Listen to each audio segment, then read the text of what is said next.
சிவ சிவ அன்பே சிவம் அறக்கட்டளையில் பயணம் செய்யும் அனைத்து அன்பர்களுக்கும் இனிய வணக்கம். இன்றைய சிறப்பு விருந்தினராக வந்திருக்கும் நந்தினி மேடம் அவர்களை குருவின் சார்பாக வருகின்ற வரவேற்று மேடம் டாபிக் சொல்லி ஸ்டார்ட் பண்ணிக்கோங்க. Okay. அனைவருக்கும் வணக்கம். Thanks to the universe and thanks Balakrishnan sir for the opportunity. இன்னைக்கு நம்ம பார்க்க போறது இந்த மனநலம் அப்படின்றது தான்.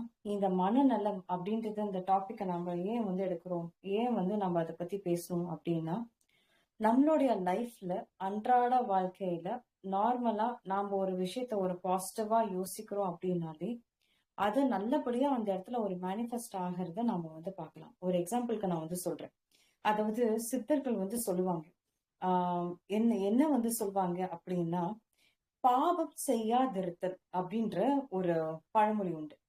இந்த பாவம் செய்யாதிருத்தல் அப்படின்னா, நீங்க நினைக்கிற மாதிரியும் நான் நினைக்கிற மாதிரி வெறும் இந்த திருடாம இருக்கணும், பொய் சொல்லாம இருக்கணும், யாரையும் எதுவும் ஹார்ம் பண்ணாம இருக்கணும், இதெல்லாம் தான் பாவம் செய்யாதிருத்தல் அப்படின்றத நம்ம எடுத்துக்கிறோம். ஆக்சுவலா இதுக்கு உண்மையான அர்த்தம் என்னன்னா, இந்த பாவம் செய்யாதிருத்தல் அப்படின்னா நமக்குள்ள இருக்கிற ஆற்றலை வெளிப்படுத்தாமலே நாம இந்த பூமியை விட்டு போயிடக்கூடாது. நாம வெளிப்படுத்தாம போறோம் அப்படின்னா அதுதான் நாம செய்யற பாவம் அப்படின்றத சித்தர் கரூரா சித்தர் இது சொல்லியிருக்காரு ஒரு பாடல் இதில். அப்போ அந்த பாவம் செய்யாதிருத்தல்னா, இப்போ இந்த மனத்தை இருக்கிற அந்த ஆற்றல இந்த பிரபஞ்சத்தோட கனெக்ட் பண்ணாம நம்ம போனாலும் கூட அது ஒரு பாவ கணக்காதான் கருதப்படுது. இப்போ புத்தரால நாம எடுத்துக்கிறோம் அப்படின்னா, அவரு தியானம் பண்ணி இம்மிடியட்டா இன்னைக்கு உட்கார்ந்தோம்னா நாளைக்கே அவருக்கு ஞானம் எல்லாம் வந்துடலைங்க. அவரு சில வருடங்கள் தவம் பண்ணாரு. அப்பவும் அவருக்கு என்ன பண்ணுன்றது தெரியல. அப்பவும் அந்த ஞானம் எல்லாம் அவருக்கு கிடைச்சது கிடையாது. மறுபடியும் என்ன செய்யறாருன்னா, இந்த காய்கள் கனிகள் இதெல்லாம் மட்டும் ஒருவேளை உண்டு தவம் பண்றாரு. அப்போ அவருக்கு அந்த ஆற்றல் கிடைச்சது கிடையாது. இமிடியட்டா அந்த காய்கனிகள் சாப்பிட்றதையும் கூட விட்டுட்டு, இந்த தண்ணி தாகத்தையும் கூட விட்டுட்டு அவர் தியானம் பண்ண உட்காரு. அப்படியும் அவருக்கு ஆற்றல் கிடைந்தது கிடையாது. அப்படியே சில வருடங்கள் ஓடுது. இப்போ ஞானி ஆகணும்ன்ற அந்த ஆசையும் விட்டுட்டு, நாம என்ன இருக்குன்றது அந்த அறியறதையும் நாம விட்டுறணும்னு அவர் விட்டுட்டு, என்ன நடக்குதோ பார்க்கலாம் அப்படின்னு சொல்லிட்டு, அந்த தியானத்துல என்ன நடக்குதோ பார்க்கலாம்னு சொல்லி ஒரு காட்சி பொருளா மட்டும்தான் அந்த இடத்துல தியானம் பண்றதுக்கு. அது எப்போ சில வருடங்களுக்கு அப்புறம் தியானம் பண்ண ஆரம்பிச்சு சில வருடங்களுக்கு அப்புறம் ஒரு காட்சி பொருளா மட்டும் இருந்து என்னதான் நடக்குதுன்னு பார்க்கலாமேன்னு உட்கார்ந்தாரு பாருங்க. அப்போதான் அவருக்கு இந்த ஞானம் அப்படின்ற ஒரு பிரபஞ்ச பேராற்றலை உணர முடிஞ்சது. அதோட கனெக்ட் ஆகவே முடிஞ்சது. அப்போ அந்த ஞானி ஆகிறதுக்கு கூட அந்த ஆசைகள் ஒரு தடையா இருந்திருக்கு. அது பாருங்களேன். அப்போ இந்த ஆற்றலை நம்ம வெளிப்படுத்தணும்னா என்ன மாதிரி ஒரு ஆற்றலை நம்ம வெளிப்படுத்தணும் அப்படின்றத நம்ம கேட்கலாம். இந்த இந்த ஆற்றலை நாம எப்படி தேடுறது அப்படின்னா, ஒரு பாசிட்டிவ் ஒரு மேனிஃபெஸ்டேஷன்னா இந்த இயற்கை கிட்ட வைக்கணும். நம்ம அன்றாட வாழ்க்கையில என்ன நினைக்கிறோம், இன்னைக்கு இப்படி நடந்துருச்சு, நாளைக்கு என்ன நடக்குமோ தெரியலையே, இன்னைக்கு அம்மா ஸ்கூல்ல இருந்து வீட்டுக்கு போன திட்டுவாளோ என்னவோ தெரியலையே, அப்பா கோபிச்சுப்பாரோ என்னவோ தெரியலையே, மாமியார் கிட்ட சண்டை போட்டாச்சு, நாளைக்கு என்ன பெரிய பிரச்சனை ஆகுதோ தெரியலையே, ஒரு நெகட்டிவ் தாட்லயே நம்ம போறோம். அப்படி அந்த நெகட்டிவ் தாட்லயே போறதுனால என்ன ஆகுதுன்னா, அது அதே மாதிரி அந்த காஸ்மிக்கும் அலைன் ஆகி அது நாம கேட்கிற அந்த ஆற்றலையே அந்த இடத்துல வெளிப்படுத்தவும் ஆரம்பிக்குது. என்னைக்குமே ஒரு பிரெயின் ஒரு மேக்னெட்டிக் ஃபீல்ட்னு சொல்லிட்டு சித்தர்கள் சொல்லுவாங்க. அந்த மேக்னெட்டிக் ஃபீல்டா அது ஒரு காந்த சக்தி, அதாவது பிரெயின்ன்றது இது இப்போதைக்கு அந்த காந்த நிலையை அடையாம இருக்கிறதுனாலதான் இது நடக்குதோ அது நடக்குதோ அப்படின்ற ஒரு எண்ணற்ற ஒரு அலைப்பாயிர ஒரு மனசு நமக்குள்ள இருக்கு. அது காந்த அலைகளா நாம மாத்தும் போது என்ன ஆகுது அப்படின்னா, அது நம்ம என்ன நினைக்கிறோமோ, அது ஒரு பாசிட்டிவா நம்ம நினைக்கிறோமோ, அது அப்படியே நமக்கு இந்த பிரபஞ்ச ஆற்றல் கொடுக்கவும் ஆரம்பிக்குது. இந்த இடத்துலதான் அந்த விதியை மதியால் வெல்லக்கூடிய சக்தி நமக்கு கிடைக்குதுங்க. அந்த விதியை மதியால் வெல்லலாம் சொல்றாங்க பாத்தீங்களா? அந்த மதினா என்ன? நம்மளுடைய மனம். அதை அடக்கி ஆளும் போது அந்த இடத்துல விதியை ஜெயிக்கக்கூடிய ஆற்றல் நமக்கு கிடைக்குது. அப்போ இந்த பிரெயின்ன்றதையே ஒரு காந்த சக்தியா மாத்தும் போது அந்த விதியை ஜெயிக்கக்கூடிய ஆற்றல் நமக்கு கிடைக்குது. இது சாஸ்திர விதின்றதை சித்தர்கள் சொல்லியிருக்காங்க. அப்போ இது எல்லாத்தையுமே தெரிஞ்சுக்கிட்டவங்க யாருமே இப்போதைக்கு அந்த அளவுக்கு யாருமே இல்லை. பட் ஆனா இது தெரிஞ்சுக்கிட்டு அதாவது எல்லாருக்குமே இது தெரியாது அப்படின்னா அது யாருமே பிராக்டிஸ் பண்ணவங்க இல்லை. இது பிராக்டிஸ் பண்ணி பார்த்தாதான் அதனுடைய ஆற்றல், அதனுடைய அளப்பரிய சக்திகளை நம்மளால உணர முடியும் அப்படின்றது நம்மளுடைய சித்தர்கள் வழியில நாம வந்து எடுத்துக்கக்கூடிய ஒரு விஷயம். சோ இந்த மனம் அப்படின்றது, இந்த மனம் நலம். இந்த மனம் நலமாக இருந்தால்தான் சுத்தி இருக்கிற அத்தனை விஷயங்களுமே அங்க நலமா இருக்க முடியும். இப்போ நீங்க அதிகமா சாப்பிடுறீங்க அப்படின்னா அந்த இடத்துல ஆசைகளை தூண்டி விடுறது யாரு அப்படின்னா நம்மளுடைய மனம். இப்போ நீங்க ஒருத்தர் கிட்ட கோபப்படுறீங்க, இவ நம்மள திட்டா, நம்ம இவ்வளவு வந்து கோபப்பட்டு திட்டிடணும், இவ்வளவு நம்ம வந்து அவமானப்படுத்தி அமைச்சிடணும் அப்படின்றத யோசிக்க வைக்கிறது, சிந்திக்க வைக்கிறது யாருன்னா அது நம்மளுடைய மனம் தான். இப்போ உங்ககிட்ட சண்டைக்கு வரவங்களை எதிர்த்து பேசணும்னு நினைக்கிறது வைக்கிறதும் இந்த மனம் தான். இந்த காந்தியடிகள் சொன்ன அந்த வயலன்ஸ வந்து நம்ம சூஸ் பண்ணணும்னு சொல்லி அந்த தீர்மானத்துக்கு வந்ததும் அவருடைய அந்த மனம் தான். சோ எல்லாருக்குமே இந்த மனம்ன்றது ஒரு மாறுபட்ட விஷயங்கள்ல இந்த பிரபஞ்சத்தோட கனெக்ட் ஆகிதான் இருக்கு.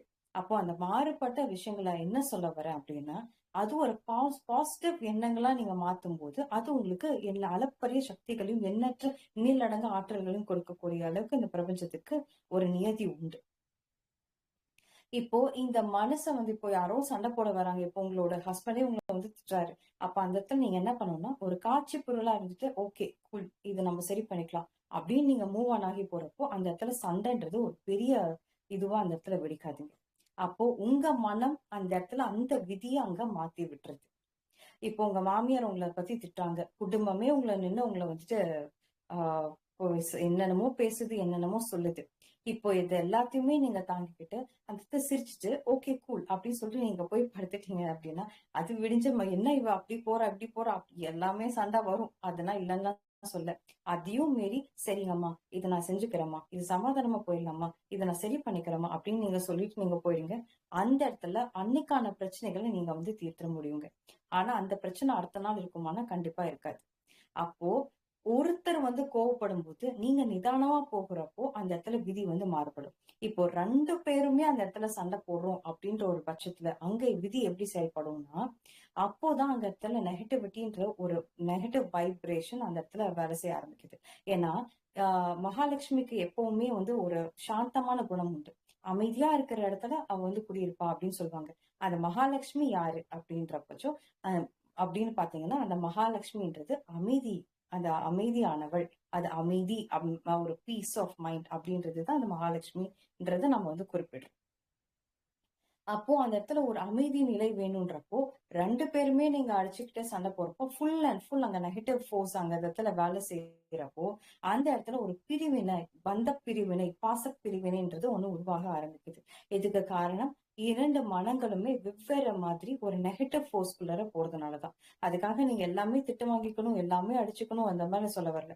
இந்த செயலை உங்களுடைய வெற்றியில நீங்க காட்டணும், அது சாதனையில நீங்க மாத்தி காட்டணும், உங்களுடைய காந்தத்தை நீங்க அதிகமாக்கி காட்டணும். இந்த மூளையில இருக்க அந்த பிரெயின்ல இருக்கிற அந்த காந்த சக்தியை நீங்க அதிகமாக்கி காட்டும் போது சுத்தி இருக்க அந்த இருக்கிற அந்த மனுஷா மட்டும் இல்ல, உங்களோட சரௌண்டிங்ஸும் ஓகே, உங்களுடைய சரௌண்டிங்ஸ், உங்களுடைய தாட்ஸ், உங்களுடைய சுத்தி இருக்க அந்த ஆரா எல்லாமே பாசிட்டிவா மாற மாற மாற அவங்களோட மனநிலை, அவங்களோட எண்ணங்களும் மாறுபடுறத நீங்க நேரடியா பார்க்கலாம். அப்போ ஒருத்தருடைய மனநிலைய ஒரு நம்ம மனசை வச்சுதான் மாத்த முடியுமே தவிர, ஒரு செயலை வச்சுதான் அது ஒரு சிந்திக்க வைக்க முடியுமே தவிர, அது நீங்க வந்து நம்ம திட்டுறதுனாலயோ ஒரு பகைமையை வளர்க்கறதுனாலயோ அந்த இடத்துல மாறுபடாதுன்றதுதான் உண்மை. சோ இந்த மனம்க்கு அப்படி ஒரு ஆற்றல் உண்டு அப்படின்றதுதான் நான் வந்து சொல்ல வரேன். அப்போ இதுக்கு காஸ்மிக் எனர்ஜி தேவைன்னா நிச்சயமா அந்த காஸ்மிக் எனர்ஜியை வச்சுதான் இது எல்லாத்தையுமே நம்மளால செயல்படுத்த முடியும். இப்போ இந்த இடத்துல கோவப்படாம, சரி நான் வந்து கோவப்படாம இருக்கேன் அப்ப நான் வந்து இழிச்ச வாயா தானே போவேன் அப்படின்னா அப்படி கிடையாது. நீங்க அமைதியா இருந்துட்டு ஒரு மெடிடேஷன் லெவல்ல நீங்க வந்து கண்டினியூ பண்ணும்போது நீங்க வந்து அந்த இடத்துல ஒரு சித்தத்தன்மை அடையக்கூடிய ஆற்றல் உங்களுக்கு உண்டு. ஆனா இதை பாக்குறவங்க உங்களுக்கு வந்து ஒரு கிளையண்டா வந்து இப்ப என்னமா பண்றதுன்னு வந்து கேட்பாங்களே தவிர அவங்களுக்கு உங்களுடைய சித்தத்தன்மை வந்து அவங்களால அடைய முடியுமான்னு கேட்டா அது நிச்சயமா முடியாது. அப்போ நம்ம ஜெயிக்கிறதுக்கு ஒரே வழி நம்மளோட எண்ணங்களை கட்டுப்படுத்தணும். ஒரு பாசிட்டிவ் வழியில ஒரு மேனிஃபெஸ்ட் பண்ணிட்டே இருந்துட்டோம் அப்படின்னா அவங்களுடைய மனநிலை மாறும். ஒருத்தருடைய எண்ணத்தை மாத்தணும்னா நம்ம மனநிலையை மாத்தினா மட்டும்தான் அவங்களுடைய மனநிலையை அங்க மாத்திட முடியும். இதுதான் வந்து உண்மை. அப்போ நம்ம மனசை வந்து தெளிவா வச்சுக்கணும், ரொம்ப கைண்டா வச்சுக்கணும், ரொம்ப லவ்வபிளா வச்சிருக்கோம், இந்த இயற்கையை நம்ம நேசிக்க ஆரம்பிச்சோம்னா நீங்க நினைக்கிற மாதிரி இந்த சுனாமி, இந்த இயற்கை சீற்றங்கள், மாறுபட்ட ஒரு வாழ்க்கையெல்லாம் இந்த காலத்துல நம்ம வந்து வராதுங்க. இந்த இயற்கையே கொஞ்சம் மாறிதான் நமக்கு செயல்படுது இல்லையா? இப்போலாம் வெயில் காலத்துல மழை வருது, மழை வர காலத்துல வெயில் அடிக்குது. இது எல்லாமே ஒரு இயற்கை மாற்றங்கள் நிகழ ஆரம்பிக்குது. அப்போ சுனாமி வருது, கொரோனா வருது. இந்த மாதிரி இயற்கை மாறி வேலை செய்யறதுக்கு காரணம் என்னன்னா, நம்மளுடைய வாழ்க்கை சூழல், நம்மளுடைய மனநிலை மாற்றத்துக்காக தான் அதனுடைய காரணமா இருக்குமே முடியுமே தவிர, அது வந்து மாறணும்னு நினைச்சா அது மாறி இருக்காதுங்க. எத்தனை இயற்கை மாற்றங்கள் வந்தாலும் சூரியன் என்ன பண்றாரு? நம்ம எவ்ளோ திட்டத்திட்டாலும், எவ்ளோ இது பண்ணாலும் காலையில அவருடைய டைம்க்கு கரெக்ட்டா உதிச்சிடுறாரு. நைட்டு சந்திரன் அவருடைய கரெக்ட் அந்த டைம்க்கு அவர் வந்துட்டு நமக்கு காட்சி கொடுக்க ஆரம்பிச்சுறாரு இல்லையா? அந்த இயற்கைன்றது அதனுடைய வேலைகள் அதுவா தான் செய்யும். அத மாத்திவறது யாருன்னா நாம தான். அந்த காலச்சக்கரத்த அதனுடைய இந்த இயற்கை அழிவுகள் அப்படின்றது யார் மூலமா உருவாக்கப்படுதுன்னா, அது மனிதர்களுடைய செயல்கள், மனிதர்களுடைய மனநிலை மாற்றம் இதுதான் வந்து ஒரு காரணமா இருக்கு. இப்ப சுனாமின்றதெல்லாம் இப்போ இந்த இதுல தான் நம்ம வந்து கேள்விப்படுறோம்.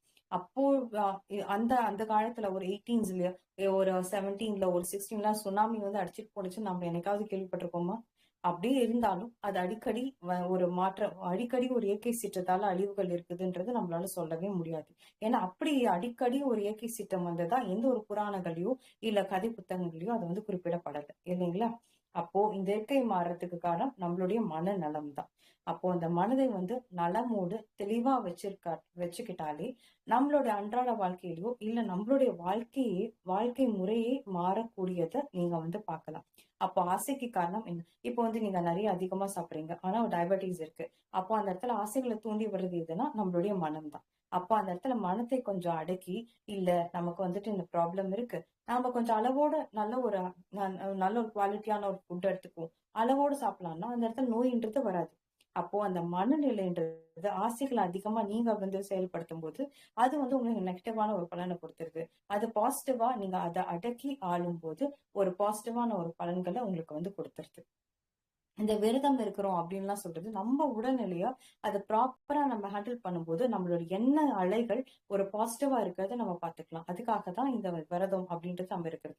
ஏன்னா ஒரு நாள் நம்ம விரதம் இருக்கிறப்போ என்ன ஆகுதுன்னா நம்ம பாடியில நிறைய மாற்றங்கள் ஒரு டீடாக்சிசேஷன் இதெல்லாமே வந்து ஆஹ் டீடாக்சிஃபை ஆக ஆரம்பிக்குது. அப்போ அதெல்லாமே ஆரம்பிக்கும் போது நம்ம எண்ணங்களும் அந்த இடத்துல வந்து மாறுபட ஆரம்பிக்குது. அதுக்காக தான் இந்த விரதங்கள் எல்லாமே இருக்கிறது. அது போலதான் இந்த கோவில்களை பூஜைகளை செய்யறது. அப்படி போல அதனாலதான் இந்த பஜனைகளை வந்து கேட்கறது, இந்த பாடல்களை வந்து கேட்கறது, இந்த மந்திர வேதங்களை வந்து ஓதுறது. இந்த மந்திர வேதங்கள்லாம் ஒரு சவுண்ட் தெரப்பியா நமக்கு வந்து இந்த பிரபஞ்சம் நமக்கு கொடுத்திருக்க ஒரு சவுண்ட் தெரப்பின்றதையும் நம்ம வந்து எடுத்துக்கலாங்க.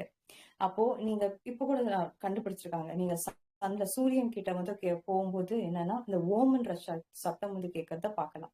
அது போல அந்த பல்சர் ஸ்டார் நீங்க வந்து எடுத்துக்கிட்டீங்கன்னா உடுக்கை அந்த டம்ரு உடுக்கை சத்தத்தை அந்த பல்சர் ஸ்டார் கொடுக்கறத நீங்க வந்து பார்க்கலாம். இதெல்லாமே சயின்டிபிக்லி ப்ரூவ்ட் இப்போ இதெல்லாமே எப்படி வந்து கண்டுபிடிக்கிறாங்க? அப்போ இந்த நம்மளுடைய அந்த வேதத்துக்கும் சிவன் அந்த உடுக்கை இதெல்லாம் சொன்னதெல்லாம் புரியல. அப்போ அந்த பல்சர் ஸ்டார் அந்த உடுக்கை சத்தத்தை ஏன் வந்து கொடுக்கணும் இல்லையா? இதெல்லாம் நிறைய விஷயங்கள் சன் கிட்ட போகும்போது ஏன் வந்து ஓம் சவுண்ட் சாண்டிங் வந்துட்டு நம்ம வந்து உணரணும். அப்போ இந்த பிரபஞ்சத்துல நம்ம சொல்லக்கூடிய அந்த வேதங்கள் அந்த பிரணவ மந்திரம் எல்லாமே யூனிவர்ஸ்ல கொடுக்கப்பட்டிருக்கிறது உண்மைதான் இல்லையா? நான் எப்பவுமே என்னோட இதுல சொல்லுவேன், ரிப்பீட்டடா சொல்லிட்டே இருப்பேன். நாசா வந்து தோன்றது இப்ப சில வருடங்கள் தான். ஆனா நம்ம ஆதி காலத்திலேயே சித்தர்கள் இதுல எல்லாமே கடகம் நீர் ராசின்னு சொன்னாங்க. யூனிவர்ஸ்ல இத்தனை கிரகங்கள்ல வந்து இத்தனை பிளானட்ஸ் இருக்கிறதுன்னு கண்டுபிடிச்சு அதுதான் கோயில்களை சிலைகளா செய்திருக்காங்க. இதெல்லாமே சொல்வது உண்டு. அப்போ இத்தனை விஷயங்களுமே இந்த யூனிவர்ஸ்ல இருந்து எடுத்ததை வந்து அவங்க எப்படி எடுத்தாங்க அப்படின்னா அவங்களுடைய மனநிலைய அமைதியாக்கினாங்க. அவங்களுக்கு அந்த யூனிவர்ஸ்ல என்ன நடக்குதுன்னு தெரிய ஆரம்பிச்சது. இந்த பிரபஞ்சம் தான் நம்ம இந்த உடலையும் இயக்கிருக்குன்றது புரிய ஆரம்பிச்சாங்க. அப்படிதான் அவங்களுக்கு எல்லாமே தெரிய ஆரம்பிச்சது. இந்த உலகத்துக்கு கொடுக்கவும் ஆரம்பிச்சாங்க. அதுதான் இப்போ வந்து இந்த சயின்டிபிக்கலி வந்து ப்ரூவ் பண்ணிட்டே வராங்களே தவிர புதுசா இவங்க நாம எதுவும் கண்டுபிடிச்ச மாதிரி எதுவுமே கிடையாது.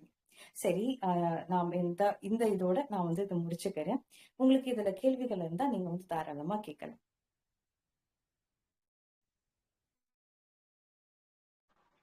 Thank you so much. ஆக்சுவலா ரொம்ப ரொம்ப நன்றி. மாசிலாமணி சார் என்ன கொஸ்டின் கேட்கலாம்? என் வாய்ஸ் கிளியரா இருக்கா? மாசிலாமணி சார் உங்களுக்கு என்ன கொஸ்டின்ஸ் கேட்கலாம்? இந்த கேள்வி இருக்கா? கண்டினியூ பண்ணுங்க, கண்டினியூ பண்ணுங்க மேம். பண்றதுன்னா பண்ணுங்க மேடம், உங்க விருப்பம். போதுமா? சரி, ஓகே போதும் sir. Okay okay okay okay thank you so much. ஆக்சுவலா வந்து நிறைய விஷயம் ஷேர் பண்ணிருக்கீங்க. என் வாய்ஸ் கிளியரா இருக்கா? இருக்கு சார், இருக்கு. ஆக்சுவலா நிறைய விஷயம் ஷேர் பண்ணிருக்கீங்க. ஆனா இத வந்து யோசிச்சு லைஃப்ல வந்து ஃபாலோ பண்ணா அவங்க நிறைய விஷயத்த வந்து சக்சஸ் பண்ணலாம். ஸோ லைஃப்ல எல்லாருமே ஃபாலோ பண்ணுங்க. ஸோ அதுக்காக தான் நம்ம கிளாஸஸ் எல்லாம் கொடுக்குறோம். ஸோ நீங்க ஃபாலோ பண்றதை வச்சாதான் நிறைய விஷயத்த வந்து ரிசல்ட் எடுக்க முடியும்.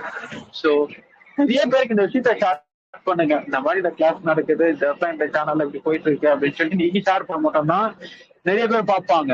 ஸோ இதுல வந்து நான் ஒரு ஆள் மட்டும் போட்டு பண்ணணும்ன்றதுனால நீங்க 10 பேருக்கு ஷேர் பண்ணுங்க. Thank you so much madam. Nandini madam, ரொம்ப ரொம்ப தேங்க்யூ ஸோ நன்றி. மச். தேங்க்யூ.